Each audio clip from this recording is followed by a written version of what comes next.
જય માતાજી મિત્રો, પુષ્પાની રસોઈમાં તમારું સ્વાગત છે। આજે આપણે રાઈસ બોલ બનાવવાના છે। તેના માટે 1 ગ્લાસ જેટલું પાણી મેં એક પેનમાં લઈ લીધું છે। પાણી થોડું ગરમ થઈ ગયું છે ને તેમાં આપણે મીઠું લઈ લઈશું સ્વાદ અનુસાર અને 1 ચમચી જેટલું તેલ લઈ લેવાનું છે।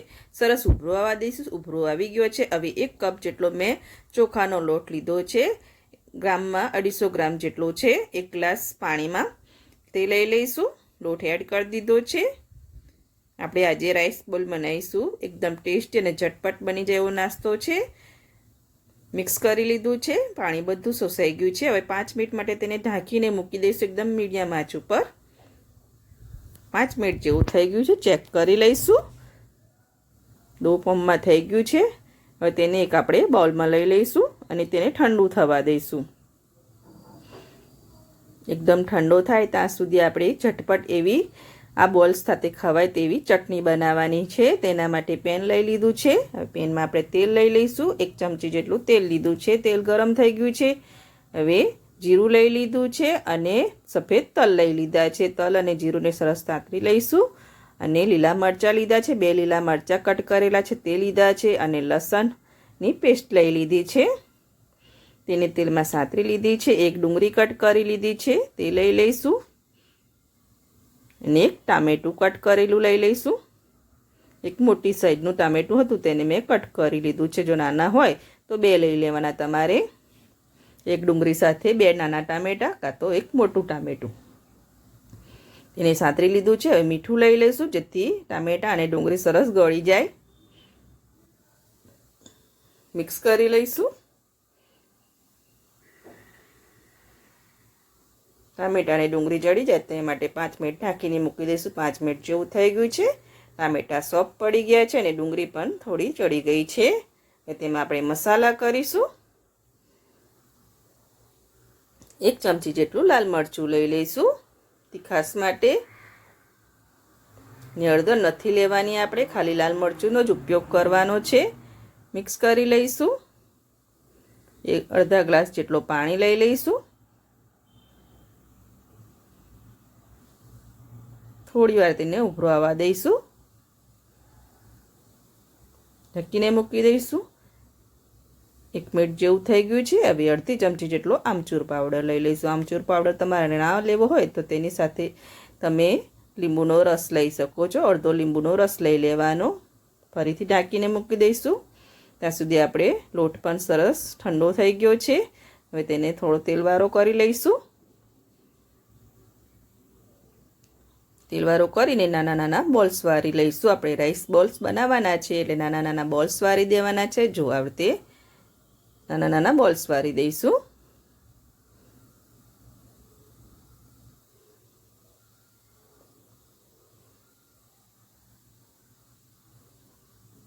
બધા ડોના આપણે બોલ્સ વાળી લઈશું। 5 મિનિટ જેવું થઈ ગયું છે।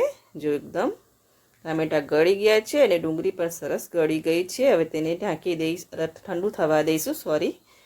એક પ્લેટ લઈ લીધી છે કાણાવાળી પ્લેટ, તેને તેલથી ગ્રીસ કરી લીધા છે। બધા જ બોલ્સ આપણે કાણાવાળી ગ્રીસ કરેલી ડીશમાં મૂકી દઈશું ને સ્ટીમ કરવા મૂકીશું। પાણી ગરમ કરી લીધું છે। 2 થી 3 ગ્લાસ જેટલું પાણી ગરમ કરવા મૂક્યું હતું। જરા પણ એકબીજા સાથે ચીપકતા નથી। આ રીતે પ્લેટમાં મૂકીને તેને ઢાંકીને ફરીથી 10 મિનિટ માટે સ્ટીમ થવા દઈશું। 10 મિનિટમાં સ્ટીમ થાય ત્યાં સુધી આપણી ચટણી પણ ઠંડી થઈ ગઈ છે। તેને આપણે જારમાં લઈ લઈશું। જારમાં લઈને જારનું ઢાંકણ બંધ કરીને એને પીસી લેવાનું છે। પાણી નથી એડ કરવાનું, ખાલી પીસી જ લેવાનું છે। પીસી લીધી છે। જો ચટણી આપણી બનીને રેડી થઈ ગઈ છે તેના પર એક આપણે હજુ તડકો મારવાનો છે। તેને એક બાઉલમાં લઈ લીધું છે અને 1 ચમચી જેટલું તેલ ગરમ કરી લીધું છે। તેમાં રાઈ લઈ લઈશું। રાઈને સરસ તતડવા દઈશું અને તે વઘાર તેના ઉપર એડ કરી દઈશું। વઘારને સરસ ચટણી સાથે મિક્સ કરી લઈશું।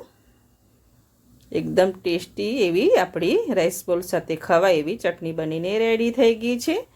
તેને આપણે કોથમીરથી ગાર્નિશિંગ કરી દઈશું। ચટણી રેડી છે અને બોલ્સ પણ આપણા સ્ટીમ થઈ રહ્યા છે। 10 મિનિટ જેવું થઈ ગયું છે। ચેક કરી લઈશું। એકદમ સોફ્ટ એવા આપણા બોલ્સ બનીને રેડી થઈ ગયા છે। જો જરા પણ ચીપકતા નથી। તેને ઠંડા કરી લઈશું। ઠંડા કરી લીધા છે। જો એકદમ સોફ્ટ એવા આપણા રાઈસ બોલ બનીને રેડી છે। જો એકદમ સોફ્ટ હોય છે।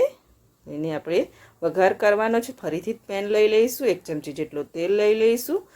તેલમાં આપણે રાઈ લઈ લઈશું, જીરું લઈ લઈશું. રાઈ જીરું સરસ તતરી ગયા છે. 1 લીલા મરચાં કટ કર્યા છે અને અડધી ચમચી જેટલી હળદર લીધી છે. તેને સાંતળી લઈશું તેલમાં અને તરત જ આપણે બોલ્સને એડ કરી દઈશું. હલકો એવો વઘાર કરી લેવાનો છે બોલ્સનો.